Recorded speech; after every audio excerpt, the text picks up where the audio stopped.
सकाळ सर्वांना. तर आता मी मस्तपैकी आता अंड्याचा भगरा बनवलाय छानपैकी आता सकाळ सकाळी.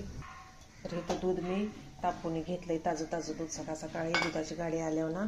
आणि तर इकडं आता दूध आता आपलं तापले मस्तपैकी आता. तर एक केळ होतं मोठं, त्याचा ज्यूस बनवून घेते आता. त्या 2 बूस्टच्या पुढे इथे त्या टाकते आता. तर किती छान असा ज्यूस बनलाय मस्तपैकी.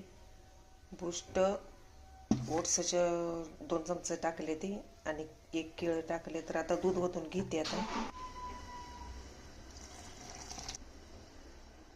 तर आता आपलं ज्यूस आता तयार झालाय केळाचा मस्तपैकी आता. तर आता दूध पण तापते तिकडे. आता मस्त आता आलं टाकून आता चहा बनवलाय आता. तर आता दूध पण ओतून घेते मला पाहिजे तेवढं. तर या मग सर्वांनी चहा प्यायला, मस्तच गरमागरम चहा.